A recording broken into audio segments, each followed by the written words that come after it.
Назарыңызға Казинформның эксклюзив жаңалықтарына шолу ұсынамыз.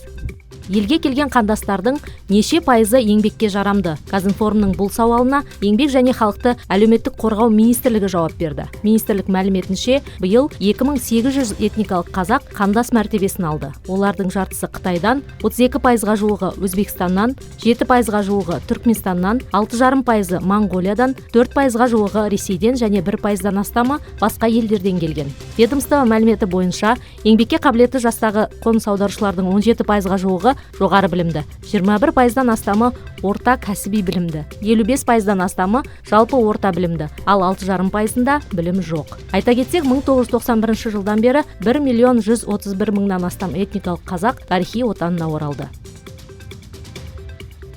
Жоғарғы сот процесіне қатысу үшін алқа билерді іріктеудің мән-жайы туралы түсінік берді. Кандидаттардың жеке басы туралы ақпарат жария болмауы маңызды. Сондықтан алқа билер алқасына іріктеу міндетті түрде жабық сот отырысында өтуі керек. Ал істі қарау кезінде алқа билерді түсіруге тыйым салынады делінген жоғарғы соттың Казинформ агенттігіне берген жауабында.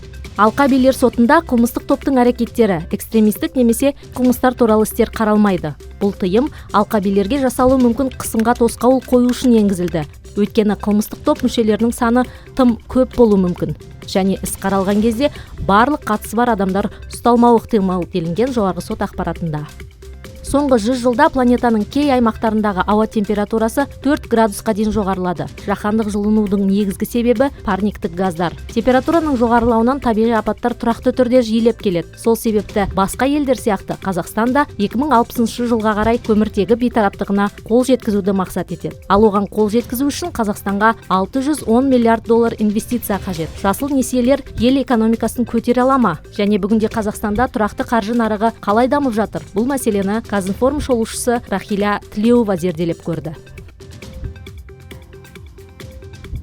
Әйгілі Бали аралында 500-ге жуық қазақстандық тұрады. Казинформ тілшісі Индонезияға сапарында ондағы қазақтармен тілдесіп қайтты. Кәсіпкер Динара Шагирова Балидің бірнеше бөлігінде виллаларды жалға беріп табыс табады. Қазір ол балаларға арналған мектепке дейінгі даярлық орталығын ашқалы жатыр. Педагогты де Қазақстаннан алдыртыпты. Оның айтуынша, Балиде кішкентай балалармен өмір сүру қолайлырақ. Бала өскен сайын білім беру қиындай түседі. Әсіресе университетте оқыту мүмкіндігі аз. Сондықтан көбі баласы есейгенде көшіп кететін көрінеді. Қиырдағы қазақтың бір-біріне деген қамқорлығын Балидегі тағы бір қазақстандық Тахмина Юнусметованың әңгімесінен байқауға болады. Қазақстандықтардың бірі мейрамхана ашса, бәрі барады. Ондағы тамақтың дәмі ұнамауы да мүмкін. Бірақ отандасын қолдау үшін барады. Осыған қуанам дейді ол. Тахминаның айтуынша, Балиге азғантай ақша табу үшін келудің мәні жоқ. Өйткені айлық төмен. Даяшылар айына $200 алады. Ал мұнда шалқып өмір сүру үшін бір адамға айына $2000 керек. Бұл жаққа бизнес бастап әкететін капиталмен, немесе жұмыс істеп тұрған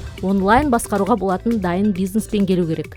Отандастарымыз Балиде бір ай өмір сүрудің шығыны қанша? Отбасыммен 10 күнге демалуға барсам, қанша ақша кетеді деген сұрақтарға да жауап берді. Материалдардың толық нұсқасын Казинформ сайтынан оқи аласыз. Сондай-ақ өзекті ақпарат пен тұшымды сараптама Казинформның мобильді қосымшасында да бар екенін еске саламыз.